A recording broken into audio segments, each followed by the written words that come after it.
guys, it's FPS Trollywood here. Today I'm going to be talking to you guys about the attack helicopters in Battlefield 4. I'm going to be going over the all three types, the defensive featers on the attack heli, the offensive features for the pilot, the offensive features of the gunner optics, maps, and any issues with the attack helicopters. So, just to get us started here, you'll see me here using the Hydro rockets. That'll be my favorite, but I'll go over all that in due time here. I guess to start off, there's first off, when you're going to be running the attack helicopter, you gotta keep in mind what kind of map you're going to be on here. So far, due to multitude of reasons, my favorite runs for running the attack helicopter, or my favorite maps for running the attack helicopter, are the city maps, Dawnbreaker and Siege of Shanghai. There's a lot of reasons for that, which I'll get into later, but those are just my favorite. Just due to cover, I guess, would be the primary reason. Being able to hide behind things from stingers. But, you know, in the open maps, you're pretty vulnerable no matter where you go. So anyways, there's three types of the attack helicopter. There's the Z-10W, there's the AH-1Z Viper, and there's the Mi-28 Havoc. And to be honest with you guys, I know in Battlefield 3 we had the Havoc and the Viper, and that they had their various characteristics, their different handling and stuff like that. You know, the gunner weapons had, for a while there was a bit of a glitch where the gunner for the Havoc had way more packed way more punch than the Viper, and there was always like an accuracy difference too, it seemed like. But in Battlefield 4, I really get the impression that they're all the same. I don't really get the impression that there's any handling or acceleration or any different hitboxes on any of them. They seem to be pretty much all the same, just with different shapes, you know, geometric features. But so that said, it doesn't necessarily really matter which helicopter. If you prefer one, it seems like it'll be purely superficial preference. And that's really all I have to say about that. So the next thing I was going to go over was the defensive features. You have the flares, you have ECM, and then you have stealth, and you have the gyro feature. And these aren't necessarily all in the same category. Stealth or flares and ECM are interchangeable along with extinguisher. I don't really like extinguisher too much, but that's just me. So the flares and ECM, flares, as you'll be familiar with from Battlefield 3, they're pretty much an instant. You know, if missiles already been fired at you, it'll distract it or whatever. They seem to be fairly consistent unless something's fired from really close range. But other than that, they seem to be pretty consistent. ECM is, I got the impression that it's the better perk, provided that you use it the right way. It does seem to be a bit broken, in that if you use it after a missile's been fired at you, they're pretty inconsistent about working. So I would definitely recommend, that if you're going to use the ECM, that you remember to flare it as soon as possible when you hear something locking you. The benefit of ECM being that it'll give you time to get to cover before they fire the next missile. Because as you guys are familiar with, stingers in this game are pretty much an instant reload. Like, they're really fast reloads. So if you flare and then try to run for cover, that person probably has enough time to get off another stinger before you're behind cover. So that's the reason that I prefer the ECM, but you just have to remember that you have to fire it early, well in advance of something being fired. So that said, you spend a lot of your time in the attack heli hiding. Stealth is one of the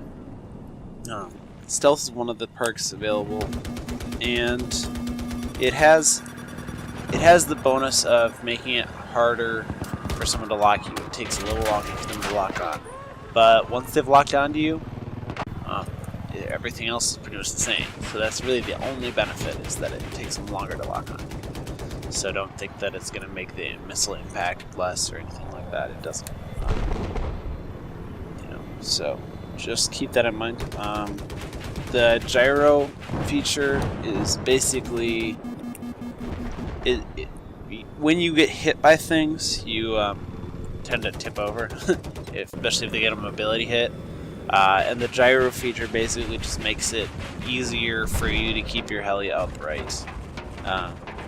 And there's even some inconsistency with that, so I would, expect it to be saving your life or anything. Yeah, so that's really all I have to say about those defensive features. I prefer ECM and gyro, so that's just my preference. I feel like I can use ECM to, kind of, I guess it replaces stealth a little bit in my mind. That's just my preference. So, let's see, offensive features for the pilot. You'll see me using the tow missile, and that's just one of the options for the primary. The tow missile seems a bit misguided for them to put it in there as an option, just because it doesn't really seem that effective. I think the primary reason that it's not very effective is because it's really tough to tell your range to target, and versus where your missile's at, and it also means that, as with any of the wire-guided missile systems, you have to steer it, and the only way to steer it when you're the pilot of the attack heli is to turn your entire attack heli. Just so it seems a little weird in that regard, I guess. So let's see here. The other option for the pilot is the heat seekers, and obviously those are great for taking down any air vehicles, jets, etc. I had posted one clip, side note here, that where I had actually managed to tow missile a jet, and it did work, but it's definitely not something you can guarantee or be consistent about. So my preference is going to be heat seekers, pretty much consistently here. For the rockets, you guys are all familiar with that. There's three types in this game. There's Hydra, Zuni, and Smart Rockets. And basically, the Hydras I would compare to the same rocket pods that we had in Battlefield 3. And, the damage is not necessarily the same exact, but they're fairly similar. Zuni rockets are supposed to be, you don't get as many of them, but they pack a bigger punch damage-wise than the Hydras do. They seem to do about 25 damage to air vehicles. And unfortunately, I'm estimating on all my damages here because it's tough to get consistent hits and, exact readings and stuff like that. I was really hoping that Simthic would have posted the vehicle damage stats by now, but they haven't still, even though they've been saying coming soon on them for like a month now. So I was really hoping for that, but no luck so far. Hopefully that'll come soon. But just keep in mind that there are not as many of them, and they don't seem to be quite as accurate as the Hydras. So I prefer the Hydras of those two. The Smart Rockets, I guess you could say those are like, I guess they're comparable to like the training wheels of the rocket pods. They basically, anytime you fire near an armored target within a certain tolerance, they will guide themselves into that armored target. And among the 10 smart rockets that you get, they deal a total of about 60 damage to like a tank or something. They may do slightly different damages to things like the boat, but it's just a matter of preference, I guess. The one thing that I've noted about them that I don't like is that when you're facing an air vehicle, they don't really seem to register very well hitting the air vehicle. So just keep that in mind. yeah, the of the 3 types of rockets, I definitely prefer the Hydras because they do more total damage than the other 3. Although the Zunis seem to have a little bit better impact against air vehicles, just because they pack 25 damage to that air vehicle in general. And it seems like the rockets, you know, it seems like their hitboxes against other helicopters and stuff like that may be inconsistent. But I'll go into that a little bit later. So onto the gunner. The offensive gunner weapons basically are you get to choose between the laser-guided missile and the TV missile. And the laser-guided missile has the advantage of being, you know, lock on, fire, and it's like the HVM2 in that regard. You have to hold it on your target. So, you know, if they flare or whatever, you can lock back onto them, and it should still hit, provided it hasn't hit something else. So I guess just keep that in mind when you're choosing between the 2. The TV missiles, unfortunately, they nerfed the reload time on those. You know, they're a little easier to control than they were in BF3, but they do way less damage, and with the new reload times and stuff, they're just I don't know, it's a little frustrating. All they do is a mobility hit to pretty much anything you hit. So I guess just keep that in mind. Choose it. But really, those 2 don't. Really, the best use for the TV missiles I've found is just taking out armor that you need to stay far away from, namely the AA. I pretty much save my TV missiles for the AA, provided my pilot gives me the, you know, option that I have communications with. Let's see. So gunner optics. There's zoom. There's the IR&V. There's thermal. Those are pretty much the same as they are on the sights for the weapons, for the guns. And honestly, just like in Battlefield 3, I prefer the zoom optics myself. Although I can definitely see a use for the thermals. That's just my preference. You know, maybe if you're a hardcore player, you'd really like the thermals. And the IR&V sights seem to have too much of a range limitation. So that's just my 2 cents on those, though. Like I was saying earlier, the maps, just keep in mind what maps you're running on. Go for the city maps if you like the attack heli at all. The open maps, you're just food for the AA. I'm getting ready for his ass. Unless you have like a team on, you know, part of your team that's dedicated just destroying their AA, or maybe a really good jet pilot or something like that. You're pretty much just going to be AA food, no matter what part of the map you're on.